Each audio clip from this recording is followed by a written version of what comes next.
Hello दोस्तों, एक बार फिर से आप सभी लोगों का आपके अपने यूट्यूब चैनल आयुष बाबू प्लस मेडिकल में स्वागत करता हूं। दोस्तों, आज हम एनाटॉमी एंड फिजियोलॉजी की सेकेंड क्लास जिसमें हम सेल डिवीज़न को डिस्कस करने जा रहे हैं। सेल जो एनाटॉमी और फिजियोलॉजी टॉपिक है वो DMLT, BMLT, X ray technician, OT technician, जितने भी पैरामेडिकल के कोर्सेज हैं सभी में ये टॉपिक पूछा जाता है और सेल डिवीज़न एक बहुत महत्वपूर्ण टॉपिक है। तो आज हम इस लेक्चर में सेल डिवीज़न को एक आसान भाषा में समझने की कोशिश करेंगे। लेक्चर में आगे बढ़ने से पहले अगर आप लोगों को वीडियो समझ आता हो और बातें अच्छी लगती हों तो आप वीडियो को शेयर करें, लाइक करें और चैनल को सब्सक्राइब जरूर करें। चलिए बढ़ते हैं हम अपने लेक्चर की तरफ। आज हम बात करने वाले हैं सेल डिवीज़न यानी कोशिका विभाजन। कोशिका विभाजन के बारे में बात करने जा रहे हैं कि कोशिका विभाजन होता क्या है। हम सबसे पहले इसकी परिभाषा जानेंगे कि कोशिका विभाजन वह प्रक्रिया है जिसमें एक कोशिका विभाजित होकर दो या अधिक नई कोशिकाएं यानी डॉटर सेल्स बनाती हैं, वो हमारी क्या होती हैं, सेल डिवीजन्स होती हैं।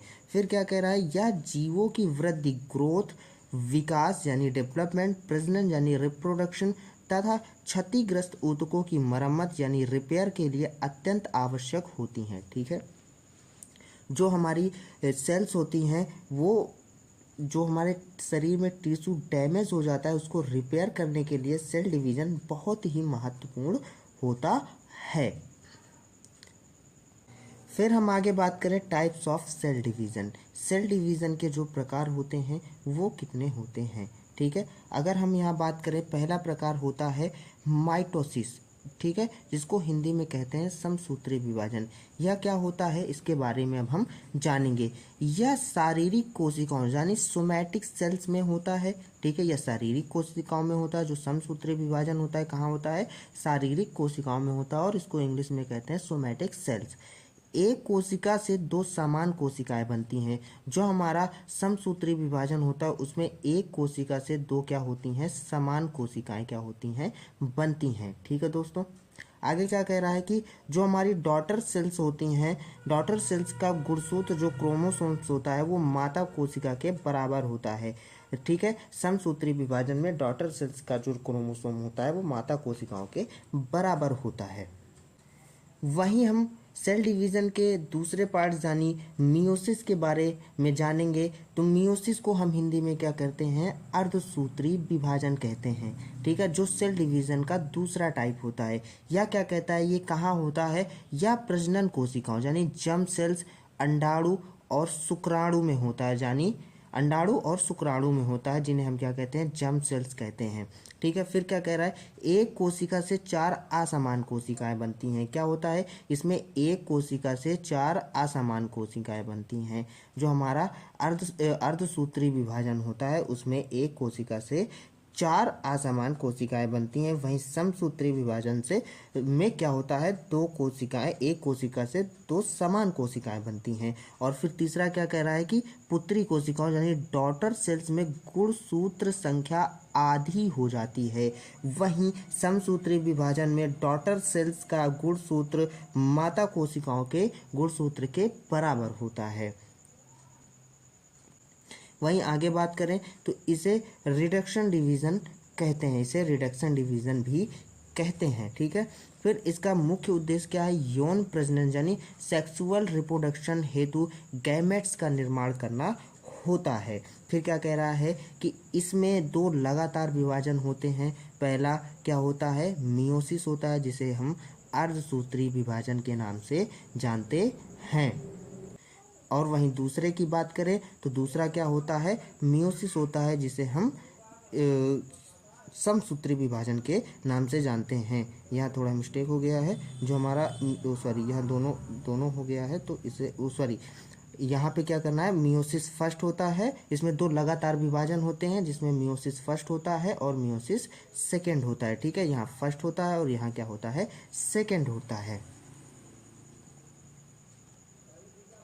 वहीं इसे इक्वेशनल डिवीज़न भी कहते हैं। इसका जो हमारा मुख्य उद्देश्य होता है वो क्या होता है, वृद्धि और ऊतक की मरम्मत यानी रिपेयर करने का काम होता है। अगर वहीं हम इनके चरण के बारे में बात करें तो ये कितने चरणों में होती है, तो ये हमारी 4 चरणों में होती है, जो इस प्रकार हैं। पहला हमारा क्या होता है, प्रोफेज होता है। दूसरा हमारा क्या होता है, मेटाफेज होता है। तीसरा क्या होता है, एनाफेज होता है।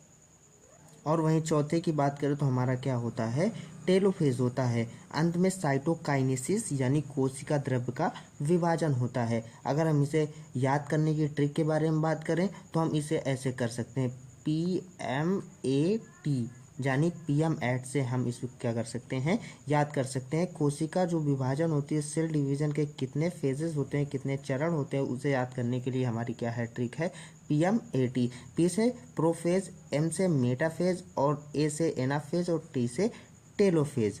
ठीक है दोस्तों। अगर वहीं तीसरे विभाजन की बात करें तो तीसरा क्या है, तीसरा हमारा होता है अमीटोसिस। ठीक है, जिसे हम हिंदी में कहते हैं प्रत्यक्ष विभाजन। ये क्या होता है, इसमें नाभिक सीधे 2 भागों में बढ़ जाता है। जो हमारा इसमें न्यूक्लियस होता है, न्यूक्लियस क्या होता है, 2 भागों में बढ़ जाता है।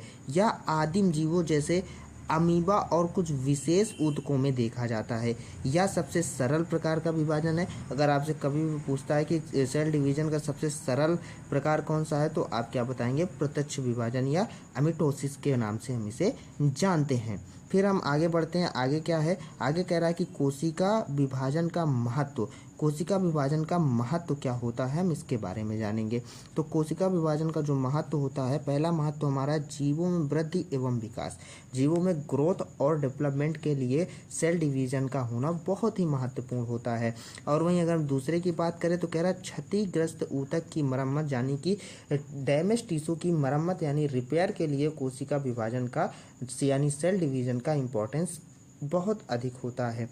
नए जीवों का निर्माण यानी रिप्रोडक्शन के लिए भी सेल डिवीजन का बहुत महत्व होता है। फिर क्या कह रहा है, अनुवांशिक स्थिरता यानी जेनेटिक स्टेबिलिटी बनाए रखने के लिए भी सेल डिवीजन का होना बहुत ज़रूरी होता है। ठीक है, फिर क्या कह रहा है कि गुणसूत्र संख्या का नियमन करने के लिए हमें सेल डिवीजन यानी कोशिका विभाजन का होना शरीर में बहुत ही आवश्यक होता है।